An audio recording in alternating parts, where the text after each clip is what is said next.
আসসালামু আলাইকুম। আশা করছি তোমরা সবাই ভালো আছো। তো আমিও ভালো আছি। আজকে একটা নতুন ভিডিও নিয়ে তোমাদের সামনে হাজির হলাম। তো তোমাদের সবাইকে আমার ছাদ বাগানে স্বাগত। আজকে একটা গুরুত্বপূর্ণ বিষয় নিয়ে তোমাদের সঙ্গে আলোচনা করব। তো তার আগে আমি বলে নিই, যারা আমার চ্যানেলটা নতুন দেখো তারা অবশ্যই আমার চ্যানেলটা সাবস্ক্রাইব করবে, আর যারা অলরেডি সাবস্ক্রাইব করেছো তাদের অসংখ্য ভালোবাসা। তো আজকে আমি ছাদ বাগানে বটবটির বীজ কীভাবে বসাতে হয় বা সেখান থেকে কীভাবে চারা তৈরি করতে হয়, আর সেই চারা বড় বেডে বসানোর জন্য কীভাবে মাটি তৈরি করতে হয় সব তোমাদের সঙ্গে শেয়ার করব। তো তোমরা আমার ভিডিওটা শেষ অবধি দেখতে থাকো। তো চলো আমি তোমাদের দেখাচ্ছি আমি কীভাবে বটবটির বীজ থেকে চারা তৈরি করি আর সেটা বড় বেডে বসাই। তো চলো আমি আজকে বটবটির বীজ কীভাবে ভিজিয়েছি আর কীভাবে বড় বেডে দেবো সেটাও দেখাচ্ছি। তো তোমরা দেখতে পাচ্ছ আমার হাতে কিছু বটবটির বীজ নিয়েছি। যে বটবটির বীজটা দেখো কেমন কালার। তো আমি এটা বাজার থেকে নিয়ে এসেছি। তো এটা আমি প্রথমে ভিজিয়ে রাখবো। তো আমি বাটিতে একটু পানি নিয়েছি ভিজানোর জন্য। তো এটা আমি একদিনের মতো ভিজিয়ে রাখবো। তো এই যে আমি ভিজিয়ে রাখলাম। তো এবার আমি এটা কি করি তোমাদের দেখাচ্ছি। তো এই যে বটবটির বীজটা আমি পরের দিন সকালবেলা এটা আমি পানি থেকে তুলে একটা সুতি কাপড়ে রেখে দেবো। তো তোমরা দেখতে পাচ্ছ আমি একটা সুতি কাপড় নিয়েছি।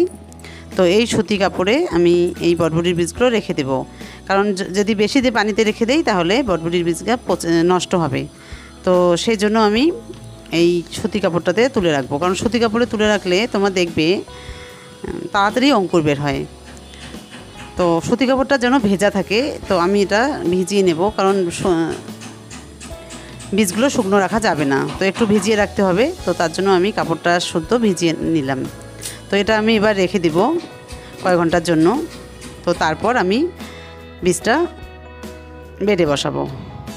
তো আমার ফাইনালি ভেজা হয়ে গেছে। তো এই যে দেখতে পাচ্ছ এবার এটা আমি তুলে নিলাম বীজটা। তো এবার আমি বেডে বসাবো। তো আমি এখানে বেডটা আমার রেডি করাই আছে।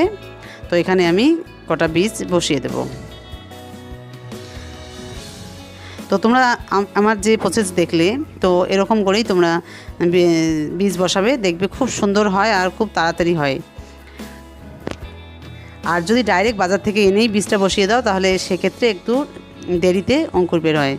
আর যদি এরকম করে তোমরা করো দেখবে একটা বীজও নষ্ট হবে না আর খুব সুন্দর হবে। আর আমি তোমাদের দেখাচ্ছি যে আমি এই 4টা বীজ এখানে দিলাম। তো এই 4টা বীজ তোমাদের দেখাচ্ছি যে কী রকম হয়। তো এই যে আমার বীজ দেওয়া হয়ে গেল।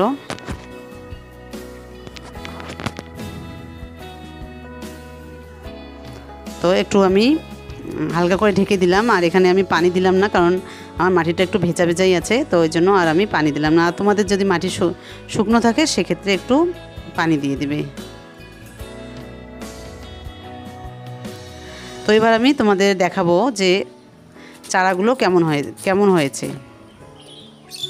তো এই যে দেখতে পাচ্ছ আমি এখানে বেডটাতে 4টা বীজ দিয়েছি, আর আমার একটা বীজও নষ্ট হয়নি। 4টা বীজ থেকেই চারা হয়েছে। তো এই জন্যই বললাম তোমরা অবশ্যই আমি যে প্রসেসে করলাম তোমরা অবশ্যই ওরকম করে করবে, তাহলে দেখবে একটা বীজও নষ্ট হবে না।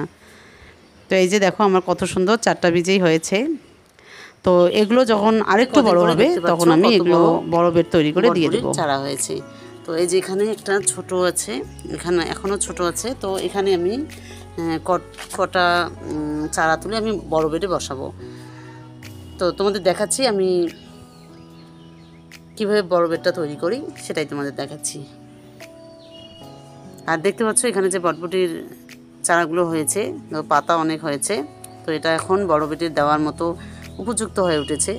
তো এবার বড় বেডে দিতেই হবে, নাহলে এত গাছ একসঙ্গে হবে না। যেহেতু আমার গ্রো ব্যাগটা ছোটো 12 ইঞ্চি, তো ওই জন্য এখানে 2টো রাখবো আর বাকিগুলো সব বড় বেডে দিয়ে দেবো। তো চলো আমি বড় বেডটা এবার দেখাই তোমাদের। তো এই যে আমি একটা বড় বেড নিয়েছি। তো তোমাদের তো বলেছি আমাদের এদিকে খুব বৃষ্টি হচ্ছে। তো এই যে মাটিগুলো একদম ভেজা। তো এখানে আমার গোবর সার আর মাটি আছে। তো এখানে আমি কি মিক্সড করি তোমাদের দেখাচ্ছি।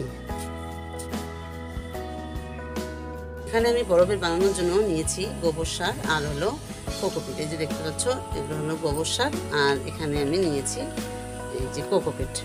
তো এই গোবর সার আর কোকোপিটটা আমি এই মাটিতে মিক্সড করব।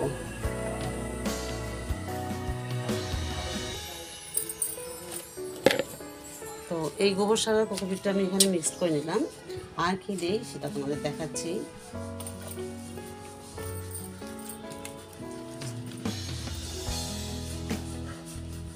তো যেহেতু বৃষ্টি হচ্ছে, মাটিগুলো একদম ভেজা ভেজা, কিন্তু আমার বটবটির চারা বড় হয়ে গেছে, না দিলেই হয় না।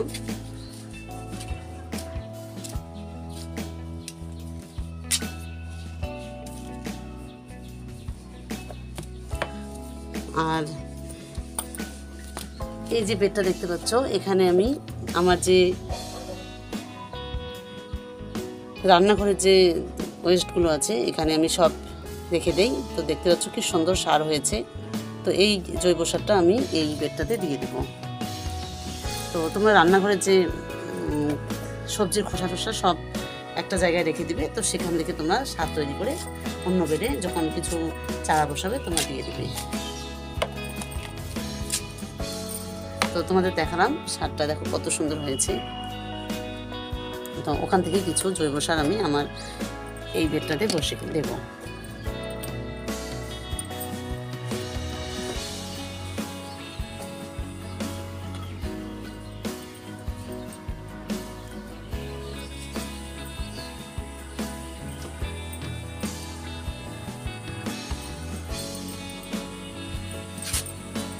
তো আমি এখানে কিছু জৈব সার নিয়ে নিলাম। তো এবার ভালো করে মিক্সড করব।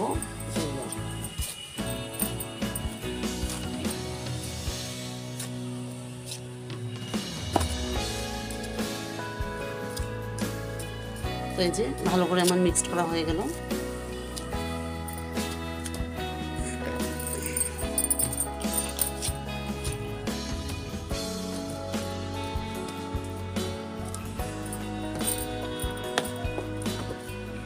তো আমি বর্ষা বেরোলেই তোমাদের দেখাবো কীভাবে বেড তৈরি করতে হয়, কী গাছের জন্য কেমন, সব আমি তোমাদের দেখাবো। কিন্তু এখন বর্ষা এত লেগেছে যে বেড তৈরি করতেই পারছি না।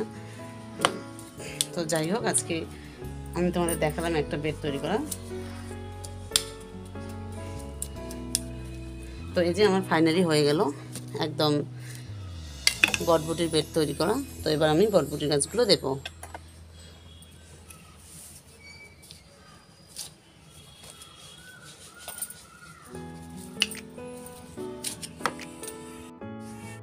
তো আমার ফাইনালি বেড তৈরি করা হয়ে গেল। তো তোমাদের দেখালাম আমি কীভাবে বেডটা তৈরি করলাম। তো তোমরা এই যে এখানে এরকম করে কিচেন ওয়েস্টগুলো এখানে রেখে দিবে, যে কোনো একটা পাত্রে রেখে দিবে। ওখানে যে জৈব সারটা হবে তোমরা ওই জৈব সারটা সব বেডে দিতে পারো। তো আমি এখানে এনে রেখে দেই। তো এখান থেকেই আমি যদি কোনো বেড তৈরি করি তো এখান থেকে আমি নিয়ে নিই। তো যাই হোক, বা কোনো বেডে তোমরা নিচেও দিতে পারো, তাতে কোনো অসুবিধা নেই। তো এই যে আমার বেডটা হয়ে গেল। আর দেখো মাটিগুলো কত সুন্দর, একদম ঝরঝরা। তো আমার গাছের জন্য একদম উপযুক্ত একটা বেড তৈরি হলো। তো এবার আমি বটবটির চারাগুলো দিয়ে দেবো এখানে। তো চলো আমি কীভাবে বটবটির চারাগুলো তুলি তোমাদের দেখাচ্ছি। তো এই যে দেখতে পাচ্ছ কি সুন্দর আমার বটবটির চারা হয়েছে। তো এখান থেকে আমি 3টা চারা তুলে নেব। তো এই চারা তোলার সময় একটু সাবধানে তুলবে যাতে গাছটা নষ্ট না হয়। তো এই যে দেখতে পাচ্ছ আমি একটা চারা তুলে নিলাম, এবার ওখানে বসিয়ে দেব।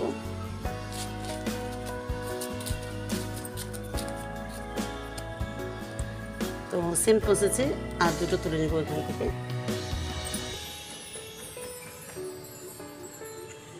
তো এই যে আমি তুলে নিলাম, দেখো কত সুন্দর করে, একটুও নিচটা ভেঙে পড়েনি। তো তোমরা এরকম করে বাড়িতেই চারা তৈরি করে বেডে বসিয়ে দিবে, দেখবে খুবই ভালো লাগে আর খুব সুন্দর হয়। তো এই যে আমার 2টো বটবটির চারা দেওয়া হয়ে গেল। তো আর একটা দেব। তো এই যে আমার আর একটা চারা নিয়ে আসলাম। তো আমার ফাইনালি দেওয়া হয়ে গেল। তো আমার ভিডিওটা কেমন লাগলো তোমরা অবশ্যই আমাকে কমেন্ট করে জানাবে। আর আমার বটবটির একদম তোমাদের দেখালাম A to Z কেমন করে বীজ থেকে চারা তৈরি করতে হয় সব তোমাদের সঙ্গে শেয়ার করলাম। তো এই যে আমার ফাইনালি চারা দেওয়া হয়ে গেল, দেখো কত সুন্দর হলো। আর তোমরা এরকম করে বাড়িতে চারা তৈরি করে তোমাদের বেডে বসাবে।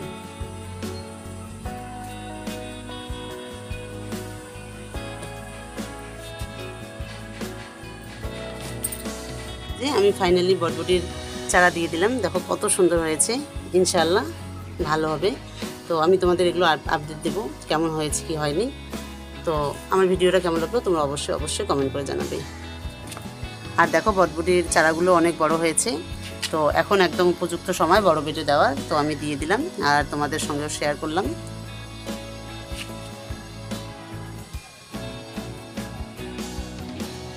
আমি এই 12 ইঞ্চি গ্রো ব্যাগটাতে আমি 3টা চারা রেখে দিলাম, তো এগুলো আর তুলবো না, এগুলো এখানেই হবে। তো এখানে যে গ্যাপটা হয়েছে এটা আমি একটু ভর্তি করে দেই।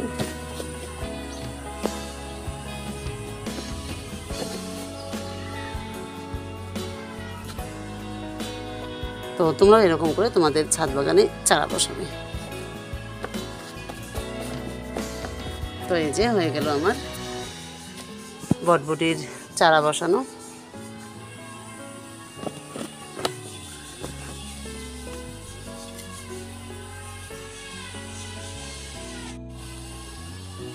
তো আমার ভিডিওটা কেমন লাগলো তোমরা অবশ্যই কমেন্ট করে জানাবে। আর আজকের মতো এখানেই শেষ করছি। তোমরা সবাই ভালো থেকো, সুস্থ থেকো, আর অবশ্যই আমার চ্যানেলটা সাবস্ক্রাইব করবে। আর তোমাদের সঙ্গে আমার নেক্সট ভিডিও দেখা হবে। আজকের মতো এখানেই বিদায়। তোমরা সবাই ভালো থেকো।